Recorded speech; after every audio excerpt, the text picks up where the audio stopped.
ക്രിസ്തുവേശുവിൻ്റെ അതിപരിശുദ്ധ നാമത്തിന് മഹത്വമുണ്ടാകുമാറാകട്ടെ. നമ്മൾ ചില പാഠങ്ങൾ ദൈവത്തിൻ്റെ വചനത്തിൽ നിന്ന് പഠിക്കുകയാണ്.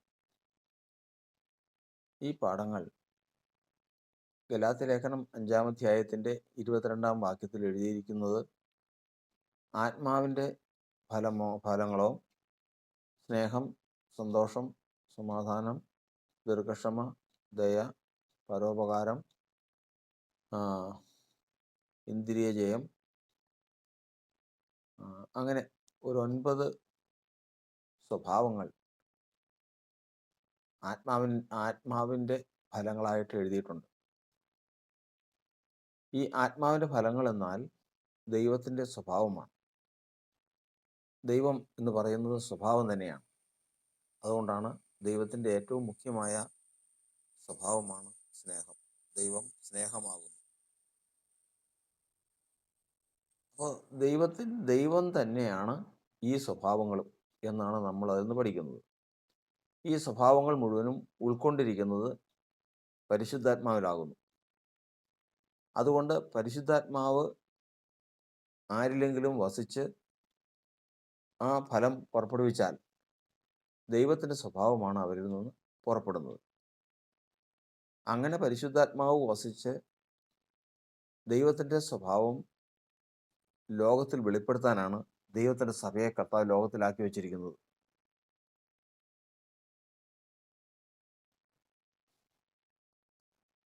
ഇന്ന് നമ്മൾ ഇതിനെ തുടർച്ചയായി 10 പാഠങ്ങളോളം ഉണ്ട്. ഈ 10 പാഠങ്ങളിൽ ഇതിനെക്കുറിച്ചാണ് നമ്മൾ ചിന്തിക്കുന്നത്. ഇതിനാധാരമായിട്ട് നമ്മൾ പഠിക്കുന്നത് കർത്താവ് ഒരിക്കൽ ശിഷ്യന്മാരുമായി യാത്ര ചെയ്യുമ്പോൾ വിശന്നു. തനിക്ക് വിശപ്പുണ്ടായിട്ട് യേശു ദൂരെ നിന്ന് ഒരു അത്തിയെ കണ്ടു. നല്ല തഴച്ച് വളർന്നു നിൽക്കുന്ന ഒരു അത്തിയാണ്.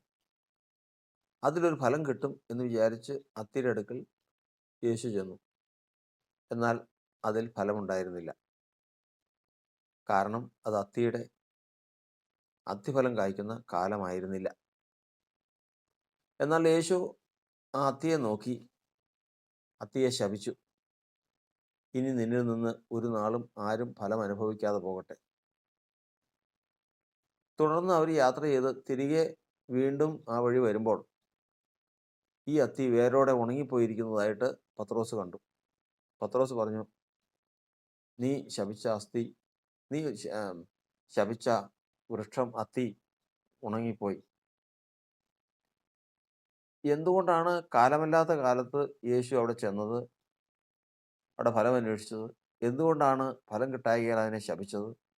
അത്തി ചെയ്ത തെറ്റെന്താണ് എന്നുള്ള കാര്യങ്ങളെല്ലാം നമുക്ക് അതിൽ നിന്ന് ചിന്ത ഉളവാക്കുന്നതാണ്.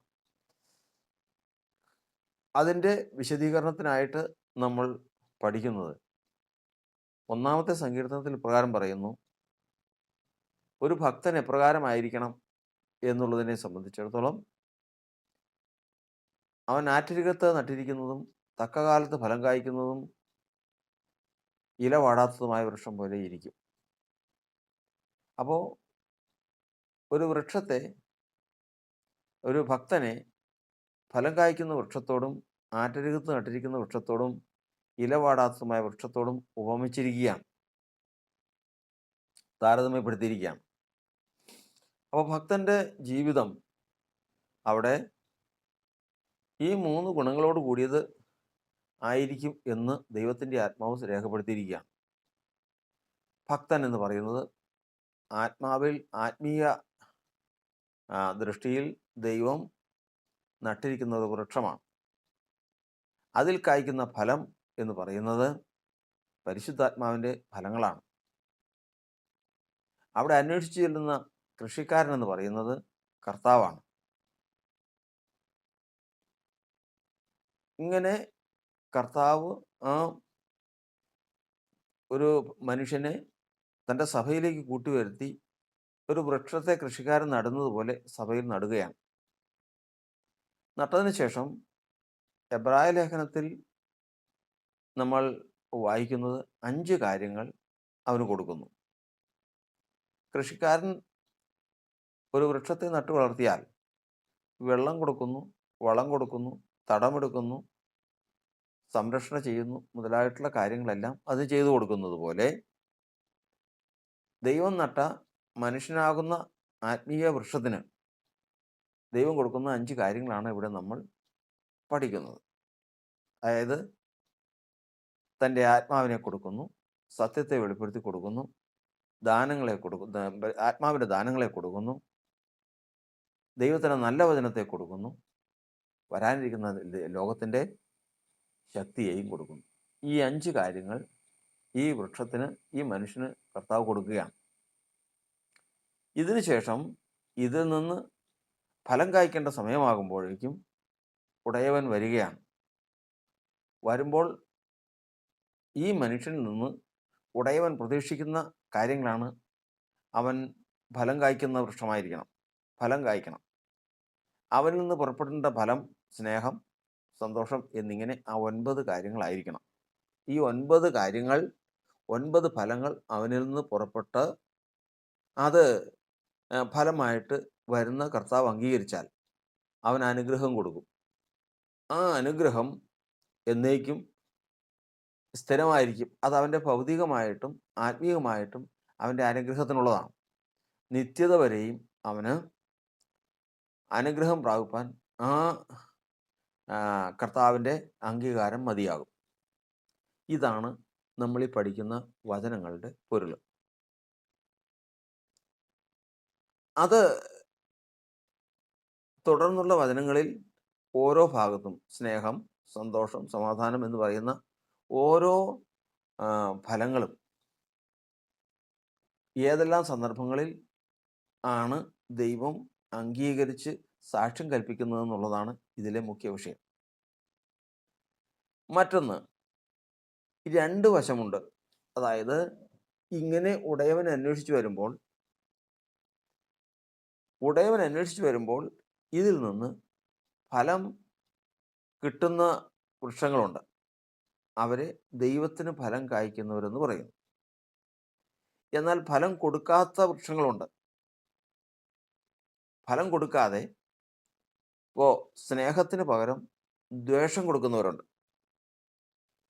സമാധാനത്തിന് പകരം അസമാധാനം കൊടുക്കുന്നവരുണ്ട്, സന്തോഷത്തിന് പകരം ദുഃഖം ഉണ്ടാകുന്നവരുണ്ട്. അപ്പോൾ ദൈവത്തിന് ഫലം കായ്ക്കുന്നതോടൊപ്പം മരണത്തിന് അധികാരിയായ പിശാചിന് ഫലം കായ്ക്കുന്ന വൃക്ഷവും ഉണ്ട്. ദൈവത്തിനാണ് ഫലം കായ്ക്കുന്നതെങ്കിൽ അവൻ അനുഗ്രഹവും നിത്യജീവനും പ്രാപിക്കും. മരണത്തിനാണ് ഫലം കായ്ക്കുന്നതെങ്കിൽ അവൻ മരണവും ശാപവും പ്രാപിക്കും. അത് ഉണങ്ങിപ്പോകും. അവയെ നിത്യ നരകത്തിൽ നശിപ്പിച്ചു കളയും. നമുക്ക് ആ ഭാഗം ഒന്ന് വായിക്കാം.